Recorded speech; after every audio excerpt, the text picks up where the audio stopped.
조카 며느리를 상견례장에서 마주치고 흠칫 놀랐다. 왜 놀랐냐고. 다 그럴 만한 이유가 있다. 사랑하는 아내에게도 말하지 못한 이야기를 이 공간에 고백하기로 하겠다. 좋아요, 구독, 알림 설정 부탁드려요.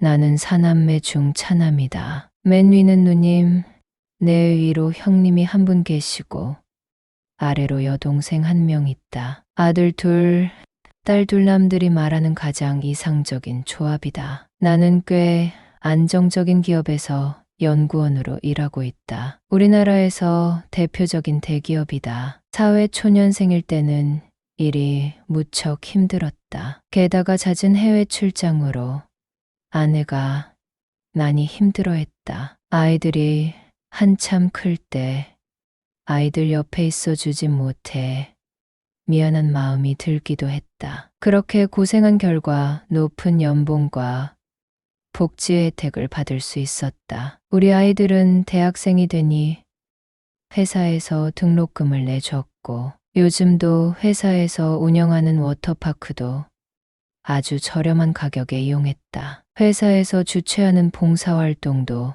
아이들과 함께 했다. 온순한 와이프와 귀여운 우리 새끼들 먹여 살리느라 고된 시간을 인내한 결과 올해 임원이 되었다. 나는 본래 술을 잘 못 먹는다. 하지만 함께 일하는 부서장이 술을 좋아해서 같이 마시다 보니 주량이 점점 늘게 되었다. 점점 술자리에 참석하는 시간이 많아지게 되었고 술 마시는데 지출도 많이 하게 되어 나누라에게 싫은 소리를 들었다. 아내는 스트레스를 술로 푸는 것은 안 좋다고 말하면서도 내 건강을 위해 신경 써줬다. 내가 술만 마신 게 아니었는데도 말이다. 남자들이 술 마신 뒤 그냥 집에 오겠는가. 술을 더 마시러 가기도 하고 당구도 치고 오면 새벽이 되기도 했다. 동료들, 친구들과 술을 마시면서 나름 스트레스를 풀었고 아이 키우느라 고생한 아내에게 보상을 해줬다. 그것은 주말에 집에서 아이를 받고 아내는 그동안 만나지 못한 친구를 만나러 나갈 수 있게 해줬다. 아이들이 크고 난 후에는 1박 2일 여행도 갈 수 있게 해줬다. 아내는 잠깐의 자유로운 시간을 통해 충전을 했고 우리 부부 사이는 무척 끈끈했다고 자부할 수 있다. 바로 위 형님은 나를 끔찍이도 아껴준다. 우리 사남매는 우애가 돈독한 편이다. 그런데 형님은 동성인 나를 무척 잘 챙겨준다. 남자 형제는 서로 경쟁하면서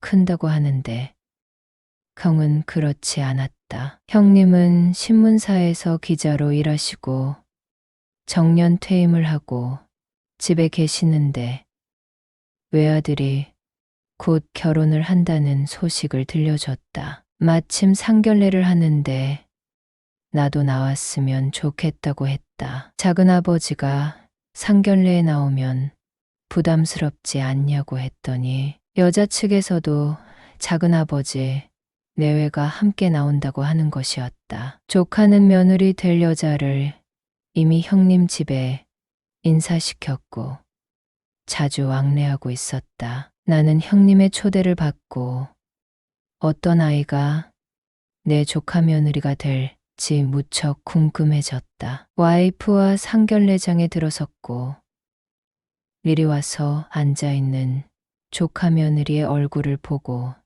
나는 사색이 되었다. 그런데 나와 눈이 마주친 조카 며느리는 나를 보고 아무렇지도 않게 인사를 건넸다. 사실 조카 며느리와는 안면이 있는 사이이기 때문이다. 나는 1년에 한 번씩 룸살롱에 갔었는데 거기서 만난 적이 있었다. 조카 며느리는 그 술집에 고용된 사람은 아니었고 아가씨들이 부족하면 사장이 전화를 했고 그때 머릿수를 채워주는 일종의 깍두기 역할을 하던 아르바이트생이었다. 나는 사실 그렇게 하면 안 되었지만 조카 며느리와 개인적으로 시간을 보낸 적도 있다. 그런 여자가 내 조카와 결혼한다고 나온 것이었다. 내 조카로 말하자면 명문대를 나와 벤처기업을 차려 잘 나가는 사업가로 활동하고 있다. 나는 조카 며느리를 보고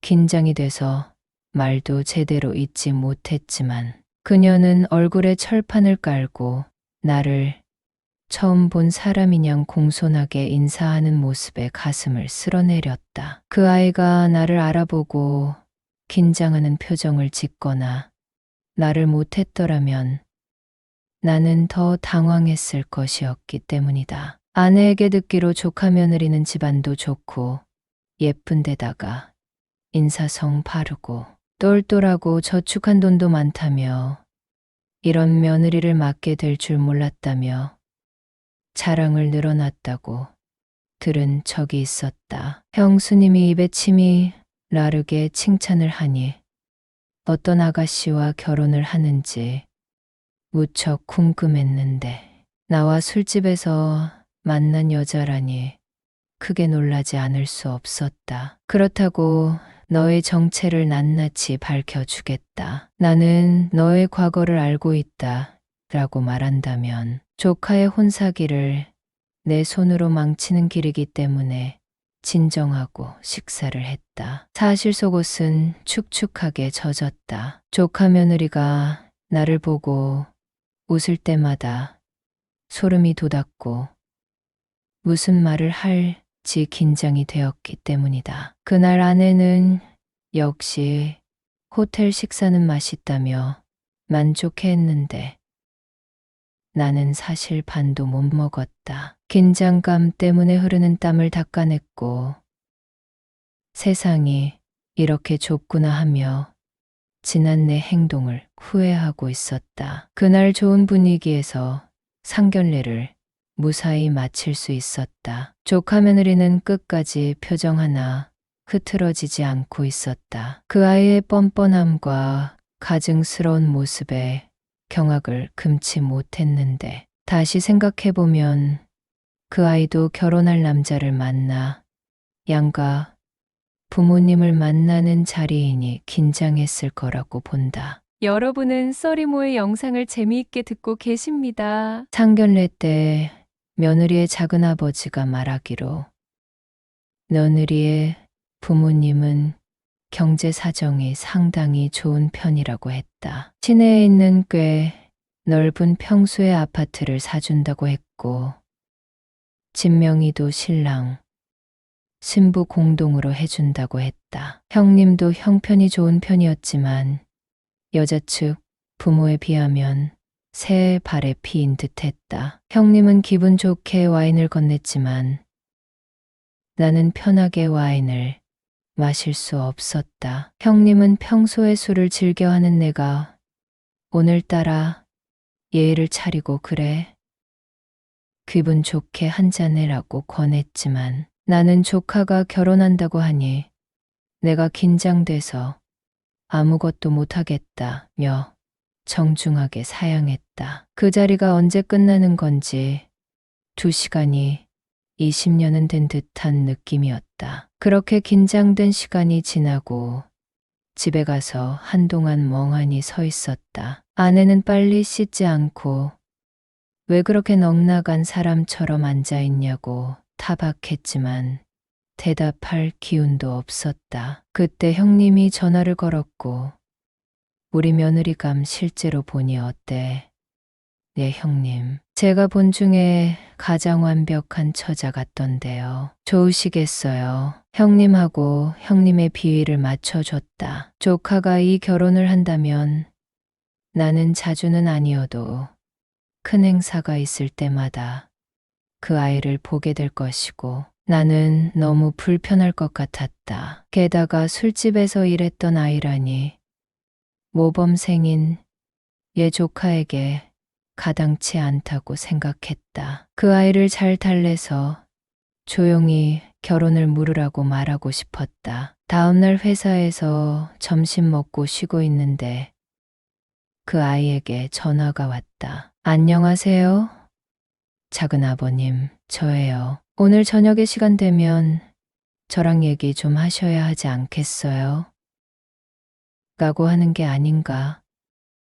자기가 먼저 전화해서 약속을 잡다니 나는 그 아이의 당돌함에 할 말을 잃었고 그 아이가 알려준 식당에 가기로 했다. 그날 무슨 정신으로 일했는지 모르겠다. 저녁이 되고 그 아이를 만났다. 그 아이는 메뉴판을 보더니 코스 요리를 주문하면서 자연스럽게 술을 주문하길래 나 차 가져왔어. 오늘은 식사만 하고 갈 거야 라고 말하니 에이 왜 이러세요?